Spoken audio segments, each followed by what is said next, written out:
In the small Middle Eastern city of Agrabah lived a very poor but very mischievous boy named Aladdin. His father had passed away when Aladdin was very young, and Aladdin's mother supported life in their shabby hut by working as a seamstress. Aladdin did not bother to help his mother, and spent most of his days playing with the neighborhood kids and his pet monkey, Abu. One morning, there was no food left in Aladdin's home. His mother had been away working very hard, and Aladdin, as usual, had spent his days playing. Aladdin's mother was furious with Aladdin for not helping her in any way. "Aladdin," she yelled, "I've had enough of your laziness. Get out of the house and don't come back until you find something for us to eat." Aladdin was disheartened. He went to a nearby sand dune and sat with his friend Abu. "How am I going to find food for my mother?" he asked the monkey.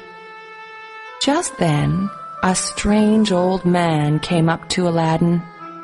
He introduced himself as Aladdin's uncle, but was actually a magician in disguise. The old man was very friendly, and he offered to take Aladdin to see a beautiful garden that lay outside the city. Aladdin thought that sounded like fun, and so off they went. The garden was in a valley surrounded by 2 mountains. Aladdin was amazed to see such a beautiful place and wondered why he'd never heard of the garden before. They soon came to the side of a mountain. The magician chanted some words to the mountain, and to Aladdin's surprise, a cave appeared in the rock, opening its mouth with a great roar. The magician laughed with delight, and a chill of fright ran down Aladdin's spine. He ordered Aladdin to enter the cave. "First you must climb down a long corridor. Then you will come to a garden of fine golden fruits," the magician explained. "Next, you will find a golden lamp. Blow out the flame, pour out the oil, and bring the lamp to me." Aladdin entered the cave.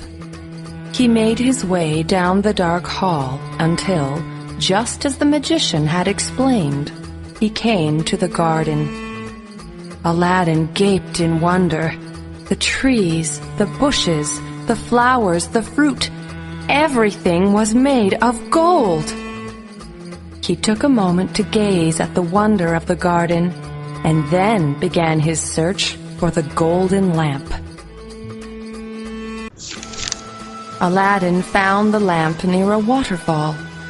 He blew out the flame and poured out the oil as his uncle had asked. As he headed out of the garden, he found a beautiful carpet laying under a tree. "My mother would like that," he thought, and he picked the carpet up and took it with him as he walked back to the mouth of the cave. It was not easy to climb out of the cave, and when Aladdin asked for help, the magician refused.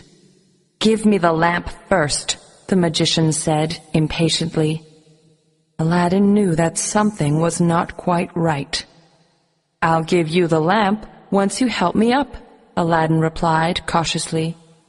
The magician was getting very angry, and Aladdin knew he was in danger. The magician grabbed Aladdin's hand and pulled out a large knife. "Give me the lamp or I'll kill you, boy," he threatened. The magician raised his knife to strike, but Abu ran up the magician's arm and bit him. The magician let go of Aladdin, and Aladdin fell back into the cave. The furious magician cast another spell, and the mouth of the cave shut, leaving Aladdin and Abu inside. Aladdin was terrified. He and Abu were trapped in the cave, and it was so dark that neither of them could see if there was any other way out. Then Aladdin remembered the lamp. He picked it up to see if there was any left for a fire, and gave the lamp a little rub. Tendrils of smoke started to come out, but this was not smoke from a fire. This smoke turned into a genie.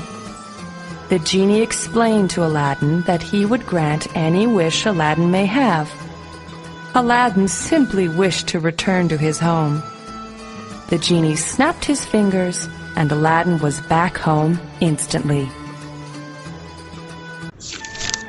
Aladdin returned home to find his mother sick with worry. He told her of the wicked magician, the garden of gold, and showed her the carpet he had found for her. He then showed his mother how to rub the magic lamp, and the genie emerged and asked to grant her wish. She asked the genie to grant them food and riches so that she would never have to work again. With a wave of his hand, the genie transformed the hut into a beautiful house. There were fine treasures everywhere and plenty of food on a new golden table. Aladdin and his mother lived comfortably for many years, and soon Aladdin grew into a young man.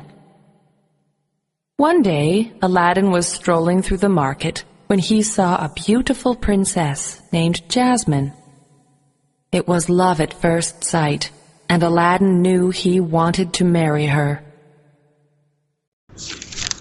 Aladdin went to the king the next day with a marriage proposal.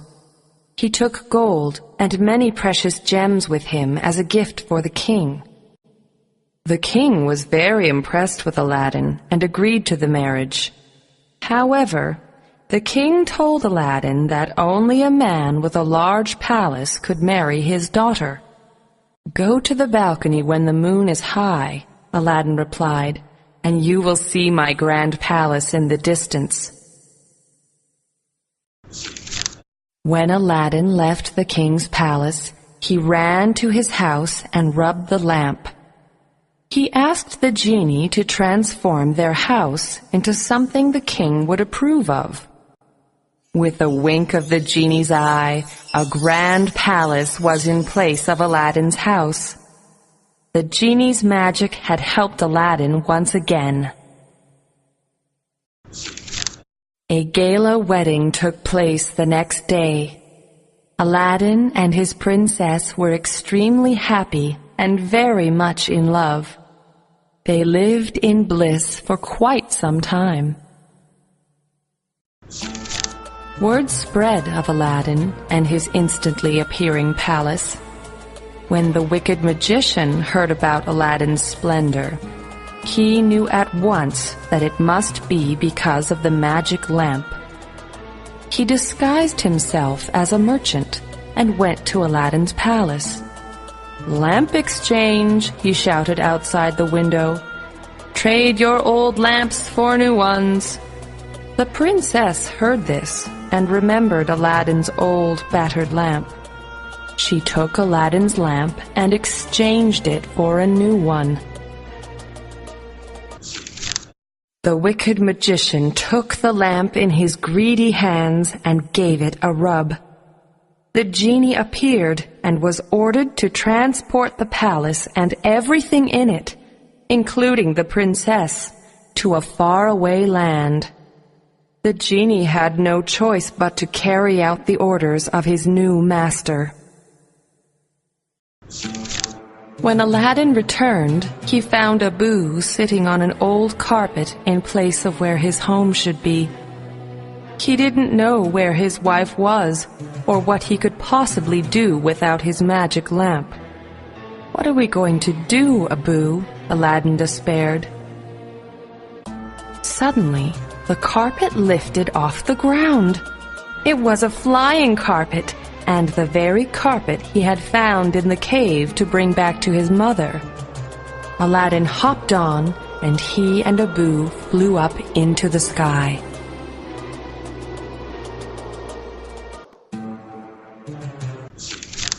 They searched for days until finally Aladdin saw the palace in the desert. Aladdin and Abu devised a plan.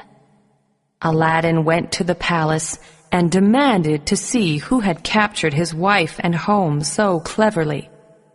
"It was I," the magician laughed. "Don't you recognize me, your dear old uncle?"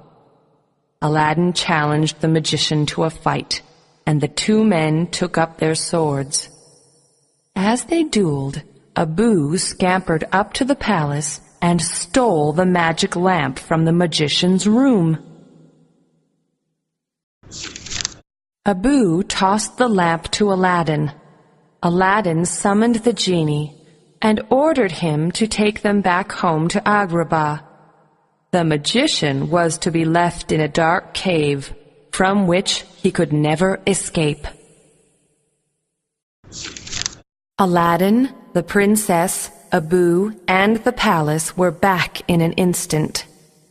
Aladdin's mother and the king were overjoyed to see their children return to safety.